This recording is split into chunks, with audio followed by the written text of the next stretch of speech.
Bueno, oigan, con lo que pasó el domingo allá en Brasil, como que llegó a consolidarse esta tendencia que hemos visto desde hace ya varios años, en que a lo largo de toda América Latina, sobre todo, hemos visto pues, este como trancazo, ¿no?, del péndulo, yéndonos de la derecha hacia la izquierda en el plano, ¿no?, en esta espectro ideológico en tema político.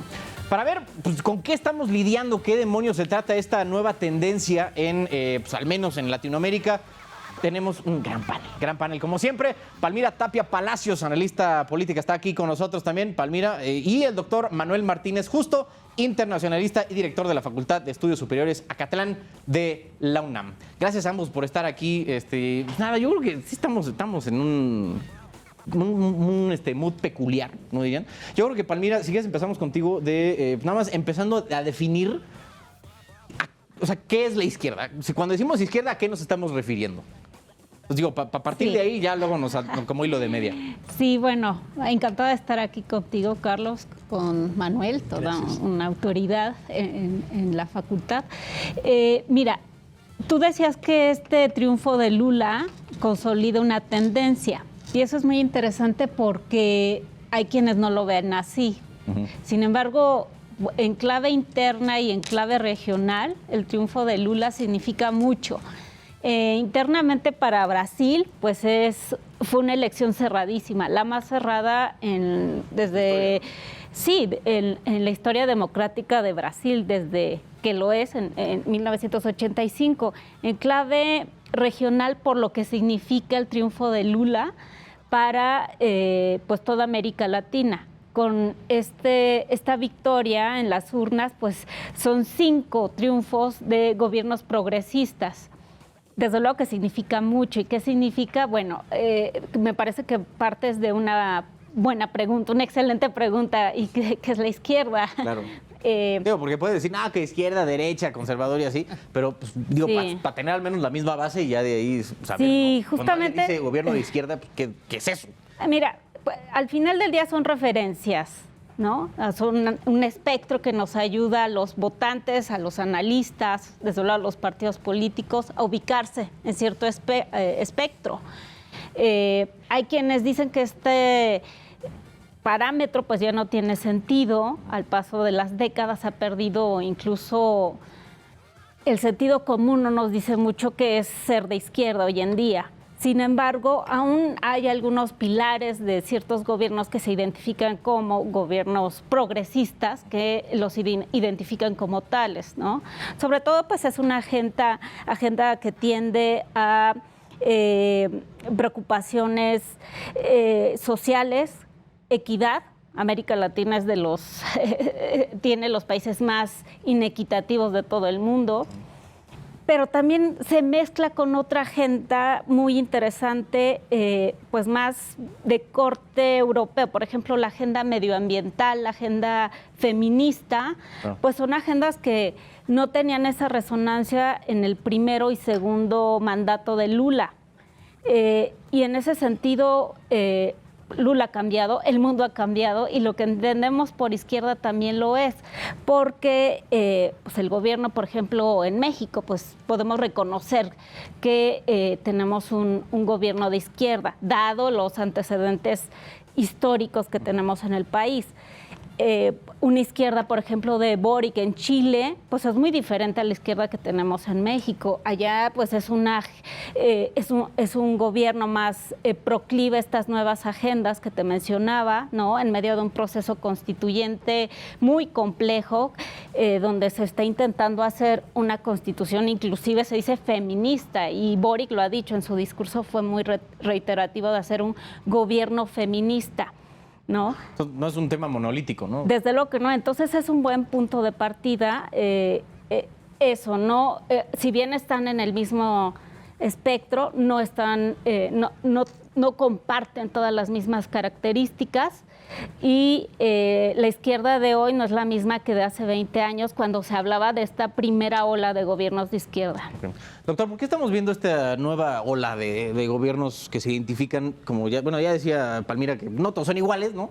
No podemos decir que la izquierda mexicana es igual que la izquierda chilena, claro, o la brasileña o la boliviana, pero ¿por qué estamos viendo justo esta nueva empujón, digamos, hacia ese lado del espectro político? Bueno, yo primero te diría, efectivamente, hay distintos tipos de izquierda y distintas concepciones de la izquierda que tienen que siempre ver con la parte social, la preocupación por atender a una situación de mayor equidad, de mayor distribución de la riqueza, etcétera, que por ahí se va y luego, como decía Palmira muy bien, se van sumando otros temas que están más a la vanguardia, que son novedosos y que la parte más conservadora preferiría que no se moviera. ¿Por qué esta tendencia?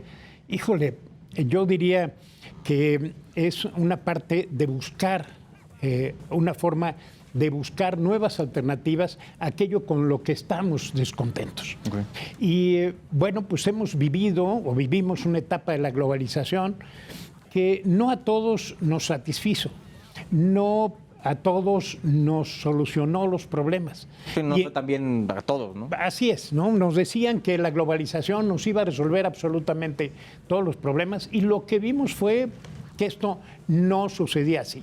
Y entonces la gente empezó primero a estar en contra de la globalización, luego en contra de los propios sistemas, del sistema económico, del sistema social, del sistema político, en fin, y esto muestra este rechazo al sistema político tradicional. Queremos algo nuevo, algo distinto, y quien nos prometa eso distinto, eso nuevo, pues nos vamos a ir con él. Perdón que te interrumpa, doctor, pero por eso sí. ¿Crees que también estamos viendo triunfos de gente que propiamente no es político? O sea, como Gabriel Boric, que no, o sea, tiene claro, creo que 40, una cosa así, muy chavo para ser ya presidente de su país, y Gustavo Petro me parece que tampoco fue político de carrera, incluso guerrillero. Entonces, ¿crees que también va por ahí? Todos vienen de distintos lados, ¿sí? Todos vienen de un tanto alejados de la política, aunque de alguna forma estuvieron involucrados con la política. Y entonces tenemos sindicalistas, como es el caso, por ejemplo, de Lula da Silva, o otro que fue de la industria siderúrgica, o otros sindicalistas, como fue Pedro Castillo, pero viene del magisterio, o un indigenista, como fue Evo Morales, un guerrillero, como fue Petro, ¿no? Pero al mismo tiempo también tenemos otros que efectivamente han sido políticos, como Luis Arce, el presidente de Bolivia. Entonces hay un poco de chile dulce y de manteca, ¿verdad? Ahí revuelto, pero cada uno le da una impronta distinta a su gobierno. Por eso decía que hay muchas formas de ver la izquierda, ¿no? Yeah. Entonces tienes a un joven que llega con mucho ímpetu, como fue Gabriel Boric, descendiente de croatas, ¿no? Y de esta parte de los ex-yugoslavos, y que, bueno, llega con una propuesta de constitución sumamente transformadora, y lo para la sociedad chilena, porque la sociedad chilena es más conservadora, ¿no? Y otros, Lula da Silva, bueno, es de esta socialdemocracia, así como en el PRI hubo algunos que tuvieron la tentación de irse a la izquierda y le decían el ala rosada del PRI, no llegaba a ser roja, ¿no? Pues Lula da Silva también le pasa un poquito igual, ¿no? Okay. Es decir, es sindicalista, etcétera, pero es un hombre que siempre en sus gobiernos ha propiciado la apertura hacia el exterior, mucha inversión extranjera, etcétera, ¿no? Que los llevó evidentemente a una transformación de Brasil. Así que, pues todos van viviendo esta etapa de llegar a la política, ponerle su impronta, porque eso es algo que la globalización nos trajo, atrayendo hacia la política nuevos actores que tradicionalmente no lo hacían. Aquí en México tuvimos de todo, tuvimos hasta un empresario que improvisó en la política, como fue Vicente Fox, ¿no? Que venía del sector empresarial, y después tuvimos que volver hacia los políticos tradicionales, ¿no? Entonces, bueno, son algunos, no podemos decir que advenedizos en la política, saben de política, pero también le meten mucho de algo que llamaríamos el populismo, okay, ¿sí? Que se confunde a veces con la izquierda, ¿no? Suele ser más común, ¿no? Bueno, es que el populismo es más decir lo que la gente quiera, independientemente de la posición o de la doctrina política que uno traiga cargando. Pues mira, ves que en 2018 que ganó Andrés Manuel, ¿crees que de ahí detonó, como incluso dicen los mismos morenistas, detonó esta oleada en todo Latinoamérica? O sea, ¿tiene ese nivel de influencia o era algo que ya venía como preparándose y nada más era momento de que fueran pasando las elecciones en todos estos países para que se consolidara? Sí, mira, yo creo que esta tendencia, yo sí lo veo así como una tendencia en toda América Latina, que están arribando nuevamente gobiernos de izquierda. O sea, que las 5 principales economías de América Latina hoy tengan gobiernos de izquierda, no es casualidad, ni tampoco creo que es un tema para desestimar, porque he escuchado esta hipótesis que se trata más bien un voto de castigo, ¿no? Y un voto, bueno, ahora pasemos a votar por el contrario. Es como voy a agarrar el péndulo de la política. Entonces para el otro lado. creo que se sobresimplifica este fenómeno, porque de ser cierto, bueno, entonces cuando acaben estos presidentes o estos gobiernos veríamos Vamos a ir del otro lado. Una ola ni siquiera de derecha, ultraderecha, porque bueno, tenemos personajes como Bolsonaro, que hablando y tu inquietud de que nos sirve todavía hablar de izquierda o derecha, bueno, Bolsonaro era un presidente de ultraderecha. Y yo discrepo un poco en esto de que los votantes pues estamos o votan por algo nuevo, ¿no? O sea, la izquierda que está ganando, Lula no es nuevo, desde luego. Correa en Ecuador tuvieron que incluirlo en el gobierno nuevamente para jalar votos, ¿no? Cristina en Argentina, en fin, son liderazgos. Me faltó mencionar a Alberto Fernández, tienes toda la razón. Exacto, son liderazgos que, vaya, que de nuevo no tienen nada, la gente conoce muy bien y eso quizás es lo más importante, que los han conocido en gobierno, no solamente en oposición, y aún así su voto ha sido por ellos. Claro. Entonces, por eso creo que este fenómeno es mucho más complejo de decir, es que solo la gente está votando por la oposición. No era ningún ajeno a la política, o sea, él lleva toda su carrera. Exacto, bueno, exactamente. Que López Obrador detonó toda esta tendencia, pues hay muchas explicaciones, muchas variables. 2018, 2019, pues partimos de una ola de protestas en Colombia, Perú, Chile, que anteceden justamente este ejercicio democrático de elaborar una constitución desde las bases. Entonces, me parece que pues la situación, bueno, una crisis económica, yo diría que desde la de 2008 empezó a marcar otra vez el rumbo para buscar que el gobierno pues cuidar esta parte de igualdad, de mejores ingresos y, ¿por qué no?, hasta un estado de bienestar. Entonces, lo repito, yo creo que sí estamos ante una tendencia muy interesante. No es lo mismo que hace 20 años, desde luego que no. El mundo ha cambiado, hay nuevos retos, coronavirus de por medio. Entonces, en ese tema de salud, pues también estos nuevos gobiernos de izquierda tienen otro compromiso y otras agendas. Por ejemplo, a Lula me parecía muy interesante en su discurso, ya siendo presidente electo, que le diera tanto énfasis a la agenda ambiental, el tema del Amazonas. Sí, como ya se volvió un tema de conversación sin duda con Bolsonaro, ¿no? Que fue la antítesis, porque con él, bueno, veía los porcentajes de deforestación en los 4 años de gobierno de Bolsonaro. Que nos agarren con se va a revertir, sí, entonces... Exactamente, entonces este tema ambiental pues igual no tenía la fuerza hace 20 años, pero bueno, nos ha caído la realidad y es una agenda que se va a tener que atender. Y por eso creo que estos gobiernos más bien tendrán una marca más de progresismo. Lula, pues siendo un líder sindical, vaya que sabe hacer consensos, pues sabe, fue su materia y saben formar acuerdos. Entonces, bueno, justo para poder ganar esta elección en segunda vuelta, tuvo que incluir a Enrique Cardoso, ¿no? Su enemigo histórico, otras fuerzas de centro derecha. Entonces lo que veremos pues es lo que sabe hacer muy bien Lula, que es formar coaliciones en un Congreso que le será, en términos partidistas, no le será nada cómodo. Ya. Doctor, estamos viendo ya esta tendencia hacia la izquierda. En el resto del mundo pareciera como que se inclinara hacia el otro lado. O sea, estamos viendo a, Trump ganando en Estados Unidos, sigue siendo todavía, a pesar de ya no ser presidente, una figura rival a vencer, ¿no? Ajá, muy, muy potente, al menos en el mundo del Partido Republicano. En Europa, pues tienes a una Marine Le Pen, que también anda muy fuerte, a Vox en España, a la primer ministra italiana. A la de Italia, claro, a la nueva primer ministra de Italia, fan de Benito Mussolini. Así en Víctor Orbán en Hungría, o sea, Erdogan en Turquía. O sea, todas estas figuras parece que como que en el hemisferio norte están del lado contrario, ¿no? De la tendencia. Bueno, yo sigo diciendo, perdón, pero soy Contreras. Entonces tengo que llevar la contraria aquí, ¿no? A ver. Y yo sí creo en esa teoría del péndulo, en que los gobiernos se agotan y entonces en ese sentido las ideologías se agotan también y oscilan, ¿no? Hacia un lado y hacia otro. O sea, que es como, ya probamos esto, y ahora vamos a buscar otra cosa, ¿no? Y como estamos en contra de los sistemas, porque no nos satisfacen nuevamente, ¿no? Lo que decía antes, no nos dan los satisfactores necesarios para poder vivir, bueno, pues entonces lo busco en otro sentido.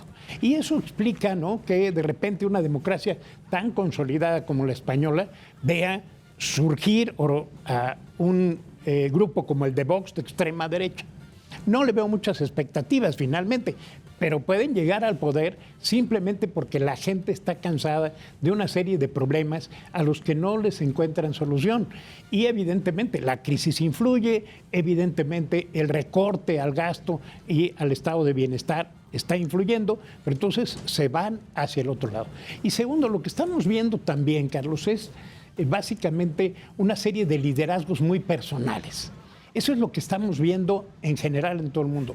Trump, independientemente del partido con el que participe, que evidentemente tendrían que ser los republicanos, él tiene fuerza por sí mismo. Lula tenía fuerza por sí mismo. Gustavo Petro, bueno, pues tenía también fuerza por sí mismo porque con anterioridad había sido el alcalde de Bogotá, en fin, había tenido posiciones importantes, digamos. En consecuencia, vemos esas dos características que yo creo que es lo que está sucediendo hoy en el mundo. Así como Europa hay una tendencia hacia la extrema derecha que yo espero que muy pronto se revierta, que se cansen de esos gobiernos y cambien, se transformen en gobiernos más democráticos.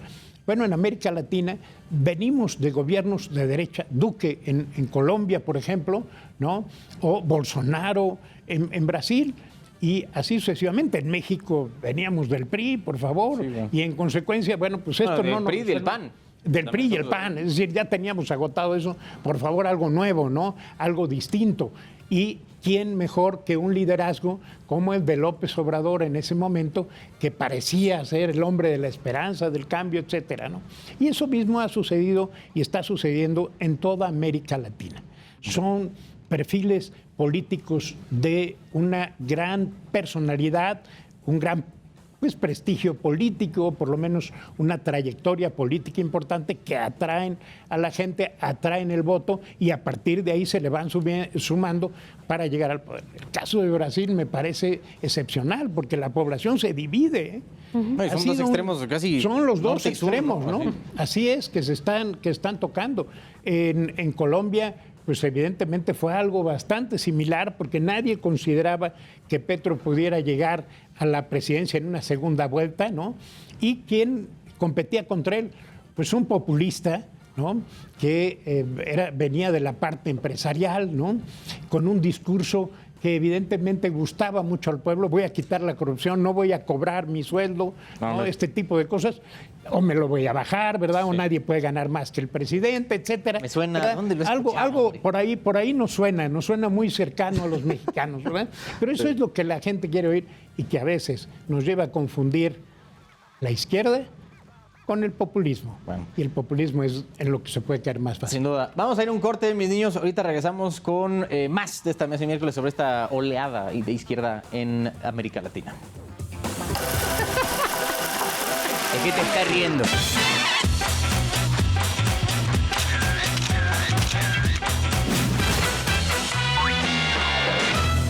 De regreso, mis niños, aquí con la mesa de miércoles. Ya para ir cerrando un poco este tema, ya nos estaba contando aquí en el corte, es que ya, sí, digo, lo siento mucho por los que no están aquí, pero te pone bueno el chisme. Doctor, estábamos hablando justo que de la postura, ¿no? Esta que dije, ya no me cuentes para que lo digas al aire. Las macroideologías y las microideologías. Sí, además, para dar así un poco de contexto a todos los que no vieron esa discusión al aire. Hasta la década de los 90, cuando cae la Unión Soviética, pues lo que teníamos era claramente dos ideologías. El mundo estaba dividido en dos ideologías que se enfrentaban entre sí. Por un lado, el socialismo, el comunismo, ¿no? Y por otro lado, el capitalismo. Eso parecía ser lo que prevalecía en todos los niveles. Sin embargo, a partir de la caída del socialismo, de la Unión Soviética, entonces las ideologías se han ido compactando, se han ido mezclando unas con otras y entonces toman ingredientes de lo social, ¿no? La parte conservadora, o toman la parte de el darle más juego a la iniciativa privada en los países más con tendencia socialista, pero lo que ha ido surgiendo son las llamadas microideologías. Las microideologías son aquellas que no resuelven toda la vida, pero sí una parte de nuestras preocupaciones, como es el caso del medio ambiente, como es el caso del género, el feminismo, como es el caso de la preocupación por los derechos humanos, en fin, una serie de temas que son de vital importancia para la gente y la gente se va sumando a ellos. Y entonces, bueno, no es raro que en lugar de partidos de derecha y de izquierda, empiecen a surgir partidos con nombres nuevos, como el Partido Verde, como los partidos ambientalistas, o algunos que tienen que cambiarle de nombre, por ejemplo, Perú Posible en algún momento, hoy Perú Libre, ¿no? Y así sucesivamente. Empiezan a cambiar los nombres, porque lo que importan son estas microideologías más que las macroideologías de izquierda o derecha, que evidentemente se han fusionado y cada uno ha tomado lo mejor del otro para poder ser más competitivos electoralmente. Oye, Palmira, ¿y ves que justo por esta capacidad de combinar, ¿no? Y de tomar lo que... Más bien, yo no sé cómo tú lo veas, pero ya con lo que estaba diciendo aquí el doctor... puede que veamos que existen estos temas, ¿no? Cruciales, estos pilares para la sociedad, y lo que luego separa a diferentes candidatos o partidos es cómo solucionar o cómo atacar esos diferentes temas. ¿Y crees que eso explicaría por qué tenemos este mosaico tan amplio de izquierdas en Latinoamérica? Sí, ahí sí coincido totalmente contigo, doctor. Bueno, por fin ya tenemos un acuerdo, por Dios. Sí. Para que vean que es bonito, ¿no? Esto, la discusión. Sí, el mundo después de la Guerra Fría, pues perdió toda esa organización y esa dicotomía. Hoy en día, pues, aun cuando estamos hablando solamente de América Latina, estos 5 gobiernos punteros por las economías de las que se tratan, pues difieren en mucho en sus propuestas y en las defensas de algunas agendas que ya decía yo. Entonces me parece que más bien a los más jóvenes sobre todo les hace más sentido hablar de agendas progresistas. Hace unos años pues todo este tema de identidad, de identidades no tenía el sentido que hoy tiene. Y me parece que en un futuro cercano incluso esas posturas podrían definir el voto, así como hace décadas lo era la economía, ahora este tema medioambiental, el tema de diversidad de género, podría ser tan decisivo como otros clivajes, ¿no? Que en su momento definieron una izquierda o una derecha. Ahora, el fracaso, por ejemplo, de Bolsonaro no significa que el bolsonarismo esté muerto. O sea, ahí sí es un fenómeno interesante. Es lo mismo que en Estados Unidos, pues el trumpismo sigue vivo y puede regresar en cualquier momento. Entonces, si bien yo he hablado de una tendencia de gobiernos de izquierda, eso no significa que han llegado para quedarse. Los retos son muchos, estamos en una realidad muy compleja en términos económicos, sociales, de seguridad, ¿no? El tema militar también.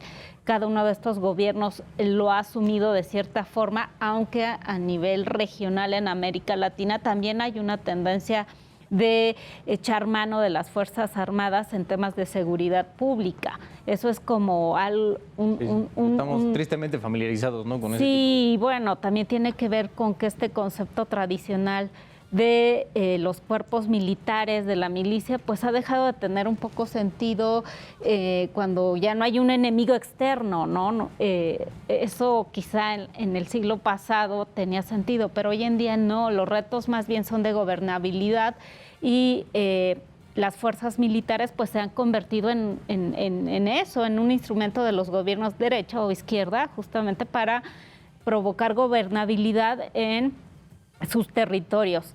Y bueno, finalmente el gran reto me parece que de estos gobiernos de izquierda tiene que ver con el tema de sucesión. Yo decía yo que de nuevo, nuevas caras, pues no, realmente no lo hay. Sí.